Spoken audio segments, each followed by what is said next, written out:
ప్రభువైన యేసుక్రీస్తు నామములో ఈ వీడియో చూస్తున్న మీ అందరికి కూడా నా వందనాలు. క్రీస్తుని ప్రియమైన వాళ్ళారా, క్రైస్తవ పోరాటము అనే పాఠములో 4వ భాగాన్ని ఈ సమయంలో మనము వింటూ ఉన్నాము. 4వ భాగంలో మొదటిగా మనము ఆలోచన చేసినట్లయితే తిమోతికి రాసిన 2వ పత్రిక 2వ అధ్యాయము మొదటి వచనాన్ని మనము గమనించినప్పుడు, కృపచేత బలము పొందుట. ఇక్కడ ఏమంటాడంటే, నా కుమారుడా, క్రీస్తు యేసునందున్న కృపచేత బలవంతుడు కమ్ము అంటాడు. నా కుమారుడా, క్రీస్తు యేసునందున్న కృపచేత బలవంతుడు కమ్ము. ఈ క్రైస్తవ పోరాటంలో నిలబడటానికి అపవాదితోనూ శరీరంతోనూ లోకముతోనూ పోరాడడానికి ఏం కావాలి అని అంటే కృప కావాలి. ఎవరు కృప కావాలని అంటే క్రీస్తు యేసు కృప కావాలి. క్రీస్తు యేసునందున్న కృపచేత బలవంతుడు కమ్ము అంటాడు. అంటే క్రీస్తునందు కృపచేత బలవంతుడు కావాలి. కనుక బలవంతుడు అవ్వకపోతే పోరాటములో పోరాడలేడు, పోరాటాన్ని కొనసాగించలేడు, పోరాటంలో నిలబడలేడు. కనుక పోరాటంలో నిలబడాలి అని అంటే, పోరాటాన్ని కొనసాగించాలని అంటే, పడిపోకుండా ఉండాలి అని అంటే బలము పొందాలి. కనుక ఆ బలము ఎక్కడుంది అని అంటే అది క్రీస్తు యేసులోనే ఉంది. కనుక ఈ పోరాటానికి బలము లోకం నుంచి తెచ్చుకునేది కాదు, లేకుంటే అంగడి నుంచి తెచ్చుకునేది కాదు, లేకుంటే మరొక విధానములో సంపాదించుకునేది కాదు. కనుక ఈ బలము ఎవరి ద్వారా మనం పొందగలము అని అంటే క్రీస్తు యేసునందున్న కృపచేతనే. క్రీస్తు యేసు కృపచేతనే మనము బలవంతులము కాగలము. అందుకని దేవుని వాక్యం ఏమని తెలియజేస్తున్నానంటే, నా కుమారుడా, క్రీస్తు యేసునందున్న కృపచేత బలవంతుడవు కమ్ము. కనుక ఈనాడు మనుషులు దేని చేత బలవంతులు అవుతున్నారు అంటే లోకంలో ఉన్నటువంటి వాటి చేత బలవంతులు అవుతూ ఉన్నారు. ఆత్మ సంబంధమైన జీవితంలో పడిపోతూ ఉన్నారు. కనుక విశ్వాసి లోక సంబంధమైనటువంటి వాటితో బలవంతుడు కాకూడదు.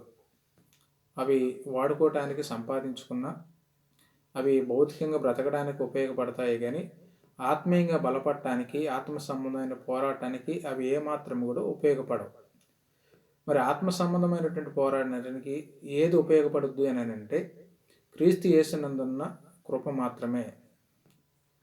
క్రీస్తు కృపచేత మాత్రమే మనము బలవంతులం అవుతాం. కనుక ఈ క్రీస్తు కూడా దేవుని కృపను పొంది ఆయన పోరాటములో జయించాడు. కనుక ఆయన జయించే వారిని ప్రోత్సహించేవాడు. ఆయన జయించడానికి పిలుస్తున్నాడు, కానీ పడిపోవటానికి పిలవడం లేదు. కనుక పడిపోయిన వారిని ఆయన పిలుస్తూ ఉన్నాడు. నువ్వు పోరాడకుండా ఉండేందుకు ఆయన పిలవటం లేదు. కనుక క్రైస్తవ జీవితం అనేది పోరాటము, శ్రమలు, వీటన్నిటితో కూడుకున్నటువంటిది. కనుక లోకములో ఉన్నటువంటి వాటన్నిటితో మనం పోరాడతాం. ఆర్థిక ఇబ్బందులతోటి, అనారోగ్య సమస్యలతోటి, లోకంలో ఉన్న సమస్యలతోటి, ఇవన్నీ కూడా క్రైస్తవులకి వ్యతిరేకమైనవే. ఎందుకంటే క్రైస్తవుడు లోక సంబంధి కాదు. క్రీస్తు కూడా లోక సంబంధిగా జీవిస్తే ఆయనకి ఏ విధమైనటువంటి ఇబ్బంది వచ్చేది కాదు. ఆయన లోక సంబంధిగా జీవించకపోవటం మూలంగా లోకం ఆయన ద్వేషించింది కనుక మిమ్మల్ని కూడా ద్వేషిస్తుంది అని చెప్పాడు. కనుక నన్ను ద్వేషించిన మిమ్మల్ని ద్వేషిస్తుంది, మీరు కంగారు పడవలసిన అవసరం లేదు. లోకము తన వారిని స్నేహిస్తుంది కనుక దేవుని పిల్లలను ద్వేషిస్తుంది. కనుక ఎందుకనంటే అది యేసు వారిని ద్వేషించింది, ఆయన ఏం సన్మానించలేదు. కనుక క్రీస్తు సంబంధులు కూడా ద్వేషించబడేటువంటి వారే, శ్రమపరచబడేటువంటి వారే. కనుక ఇవన్నీ తట్టుకొని నిలబడటానికి క్రీస్తు యేసునందున్న కృపచేత మనం బలవంతులము కావాలి. ఎప్పుడైతే మనము బలవంతులం అవుతామో ఇతరులను క్షమించగలము, ఇతరులు అన్న వాటిని మనం భరించుకోగలము, సహనముతో ఈ ఆత్మ సంబంధమైనటువంటి జీవితాన్ని ముందుకి కొనసాగించగలం. కనుక ఆ విధమైనటువంటి బలం అనేది మనలో ప్రతి ఒక్కరు కూడా కలిగి ఉండాలని దేవుని యొక్క వాక్యం మనకి తెలియజేస్తూ ఉంది. ఇంక రెండవదిగా మనం గమనించినట్లయితే దేవునికి లోబడి ఉండటం మూలంగా మనము పోరాటం అనేది కొనసాగించగలం. యాకోబు పత్రిక 4వ అధ్యాయము 7వ వచనాన్ని మనం గమనించినప్పుడు, కాబట్టి దేవునికి లోబడి ఉండుడి, అపవాదిని ఎదిరించుడి, అప్పుడు వాడు మీ యొద్ద నుండి పారిపోవును అంటాడు. కనుక దేవునికి లోబడి ఉండటం మూలంగా అపవాదిని ఎదిరించగలం. దేవునికి లోబడకుండా అపవాదిని ఏ ఒక్కరు కూడా ఎదిరించలేరు. కనుక దేవునికి లోబడి ఉండటం మూలంగా వాడు పారిపోతాడు. మనం ఎప్పుడైతే దేవుని సన్నిధిలో ఉంటామో వాడు అప్పుడు పారిపోతాడు. యేసుప్రభు వారు కూడా చెప్తాడు, మీరు శోధనలో ప్రవేశింపకున్నట్లు మెలకువగా ఉండి ప్రార్థన చేయండి. కనుక మెలకు లేని వాడు శోధనలో పడిపోతాడు, ఉరిలో పడిపోతాడు, కనుక అవివేక యుక్తంలో పడిపోతాడు. కనుక మెలకుగా ఉన్నటువంటి వాడు పడిపోడు. వాడికి గొంత ఏదో, రాయేదో, రప్పేదో, కంపేదో అనేటువంటి దాన్ని వాడు గ్రహించగలుగుతాడు. ఎందుకంటే మెలకుతో ఉన్నవాడు. నిద్రపోతూ నడిచేవాడు తను ఎక్కడ అడుగు వేస్తున్నాడు అనేటువంటి సంగతిని తాను ఎరగనటువంటి వాడై ఉంటాడు. కనుక వాడు పడిపోవడానికి అవకాశం ఉంది. కనుక అందుకని దేవుని వాక్యం ఏమని తెలియజేస్తుందంటే, మీరు దేవునికి లోబడి ఉండండి, అపవాదిని ఎదిరించండి. దేవునికి లోబడి ఉండటం మూలంగానే అపవాదిని మనం ఎదిరించగలం. దేవునికి లోబడకుండా అపవాదిని ఒకరు కూడా ఎదిరించలేరు అని దేవుని యొక్క వాక్యం తెలియజేస్తాం. యేసుప్రభు వారు కూడా దేవునికి లోబడి ఉండటం మూలంగా అపవాదిని ఎదిరించాడు. ఆయన శరీరధారి అయిన దినములలో మహారోదనతోనూ కన్నీళ్లతోనూ భయభక్తులు కలిగి ఉన్నందున ఆయన అంగీకరించబడెను అంటాడు. కనుక మనం కూడా ఈ ఆత్మ సంబంధమైనటువంటి ఈ జీవితంలో, ఈ పోరాటంలో మనం కూడా ఎలా ఉండాలి అంటే యేసుప్రభు చూపినటువంటి మాదిరిని అనుసరించాలి. కనుక పౌలు చెప్పిన విధంగా నేను క్రీస్తుని పోలి నడుచుకున్న ప్రకారము మీరు నన్ను పోలి నడుచుకోండి అన్నాడు. కనుక అపోస్తులు క్రీస్తుని పోలి నడుచుకున్నారు. కనుక లోకము నుంచి వచ్చినటువంటి శ్రమలు వాటన్నిటితో పోరాడారు. వారు పడిపోకుండా ఉండటానికి పోరాడారు. పౌలు అంటాడు, మంచి పోరాటం పోరాడుతుని, నా పరుగు కడముట్టించుతుని, నా కొరకు ఇక నీతి కిరీటము ఉంచబడింది. అది నాకు మాత్రమే కాదు, దానిని అపేక్షించే ప్రతి ఒక్కరికి కూడా దేవుడు దాన్ని అనుగ్రహిస్తాడు అన్నాడు. అంటే పోరాటంలో ఎవరైతే నిలబడతారో పడిపోయిన వాడికి ఏ విధమైనటువంటి బహుమానము లేదు, పోరాడేవాడికే బహుమానం ఉంది. కనుక పారిపోయేవాడికి ఏ బహుమానం లేదు. పోరాడేవాడికి ఆయుధాలు ఇవ్వబడ్డాయి.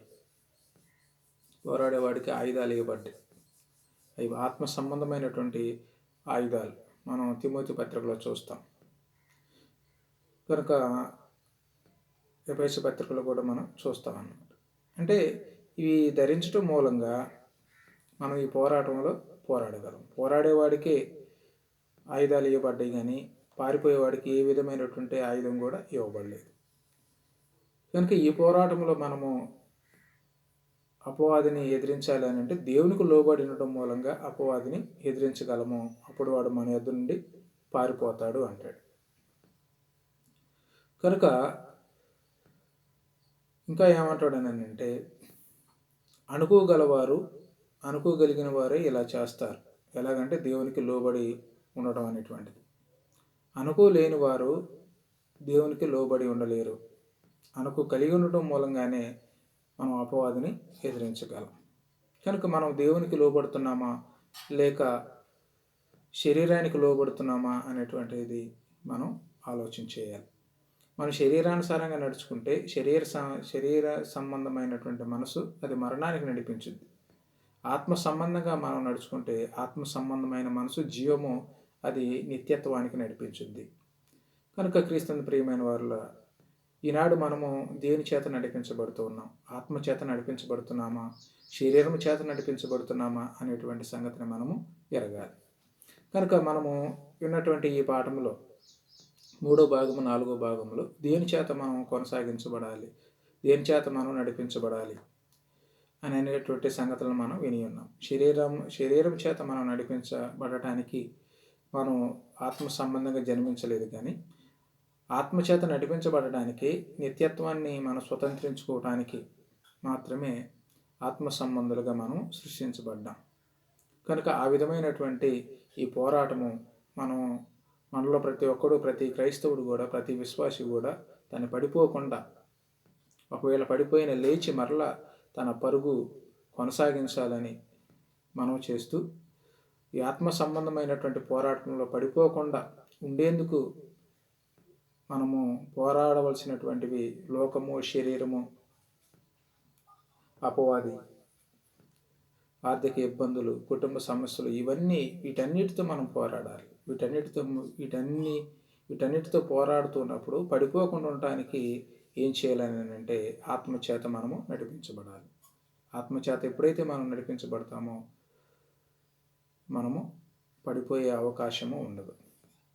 ఒకవేళ పడిపోయినప్పటికీ కూడా లేచి మరలా తన పరుగును ప్రారంభించిన వాడు దేవుడు కోరుకున్న విధంగా జీవించేటువంటి వాడు. దేవుడు కోరుకున్న విధానంలో కోరుకున్న విధానాన్ని అనుసరించేవాడు. కనుక ఆ విధమైనటువంటి క్రైస్తవ పోరాటంలో మనందరం కూడా పడిపోకుండా మన ఆత్మ సంబంధమైన జీవితాన్ని కొనసాగించాలని మనం చేస్తూ వాక్యాన్ని ముగిస్తున్నాను. ఈ 4వ భాగంతో క్రైస్తవ పోరాటం అనేటువంటి పాఠాన్ని మనం ముగించుకొని ఉన్నాము. దేవుని చిత్తమైతే మరొక పాఠాన్ని మరొక వీడియోలో మనం వింటాం. అంతవరకు దేవుని కృప మనందరికీ తోడైయుండును గాక. విన్న మీ అందరికీ వందనాలు.